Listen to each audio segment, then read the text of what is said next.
let's talk about something super important but often ignored: Home Assistant backups. Having a reliable backup can save the day. On top, there are some important changes introduced now. So, let me show you how Home Assistant brand new backup system works and what does this mean for you. I will go to the backups menu. I'll press the C button on my keyboard and I'll type backups. Then I'll select navigate backups. This is the fastest and the easiest method to go there.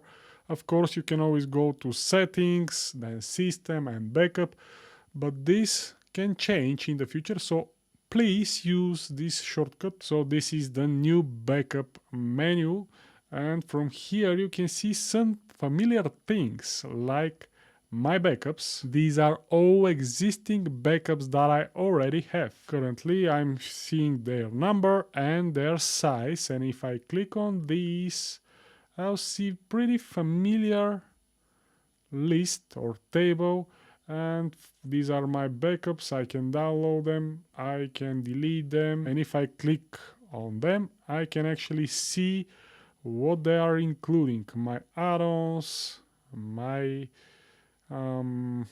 core settings, and I can select what I want to restore, which is a new thing. This was not possible before. And if I go back and if I click on this show all backups, I'll see the similar screen. Let me quickly show you. And this one is interesting: 0 automatic backups, 0 bytes in total. And if I click here, I'll see an empty list. To fix this 0 number, I should click on this setup backups, and this is my backup encryption key. The recommendation is to keep these keys somewhere safe, so I have to copy this and save it somewhere so I can retrieve it if I need it at a later stage. I can also download this emergency kit. If I click here, this will download one txt file which is containing my IP and my encryption key, stored in this format like that. So once this is stored, I can click on next, and now I can use the recommended or custom settings. This wizard guides me to the end, so it is very useful. Recommended settings are backup everything daily and keeping 3 days of backups. So the retention is 3 days and everything is backed every day or every night at 4:45 a.m. So if I don't like that for some reason, I can select custom settings, and here I can fine-tune this. I can change the time, daily or some specific day of the week. I forgot this one. From this switch, I can disable the automatic backups. So if I don't want an automatic backup on my system, I can do that. And here is the retention: 3 backups, all backups. I can store everything until my disk run out of space, or I can customize this number by whatever I wish. Backups or days can be chosen here. So for example, I can select store the last 5 days or 5 backups and do the backup at 4:45 a.m. Next, I can select what should I include in my backups, and this is important. You can always change that later. The Home Assistant settings should be included. There is no option to remove them. You can include history, media, so if you have recordings in your media folders, share folders, these two are disabled by default, and add-ons.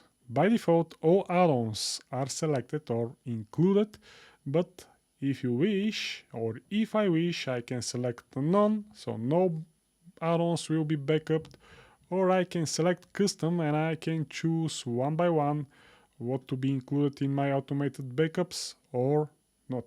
Once I'm ready, I can click on next, and here I can select a location. Currently, the location is only one, this system, so that means everything will be stored locally on the machine where Home Assistant is running. But in the future, there will be add-ons that will allow you to store your backups on a Samba share or in the Google Drive or in the Dropbox or whatever, and you'll be able to see these things here. Also, if you are a Home Assistant Cloud user, that means you are a Nabokasa subscriber and you pay your monthly fee or annual fee, you'll be able to choose Home Assistant Cloud here as an option, and you'll be able to use 5 gigs of cloud storage and to store your Home Assistant backups on the Home Assistant Cloud in a secure and encrypted way. That's not the case here on this test installation, so I'm not seeing this cloud, and I'll just click on Save and Create Backups. Immediately, the first automated backup with my settings will be created, and afterwards I'll have this info right here. Tomorrow, when there is a new backup, I'll have 2 automatic backups, and based on my retention, actually all of my settings can be seen here at glance.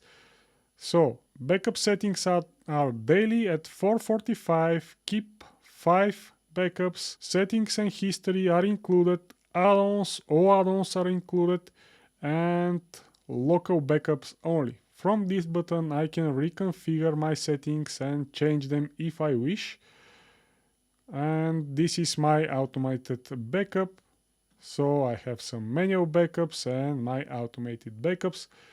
If I click on this Backup Now button, I have 2 options. A manual backup, which is pretty similar to the option that I have before this 2025.1 release, but let me show you. I can create a manual backup on demand, and I can again include or exclude what I want or what I don't want. If I go back and if I click Backup Now, and if I click on Automatic Backup, a new backup with these settings right here will be created for me. I have 2 more important things that I want to share. All backups are encrypted by default from now on. That means the sensitive data that you have is protected, and you don't have to worry about your passwords that you typed in your Home Assistant or your Home Assistant integrations. Also, the restore and backup functionality is all the same for all Home Assistant installation types, and this one is a huge one. So until this latest Home Assistant release, you had the possibility to restore backups only on Home Assistant OS installation type, and now you can do that in Home Assistant Container, which is Home Assistant on Docker, in Core, and in Home Assistant Supervised, which is amazing, guys. I like that very much. So one last thing to worry about. The new backup system is all about making your life easier and your data safer. Why don't you give it a try and let me know what do you think? We hit 30,000 subscribers here on YouTube just a couple of days ago, and I want to thank you from my bottom of my heart about that. Really, it means a lot for me. Thanks for watching, and I'll see you in the next one. Bye!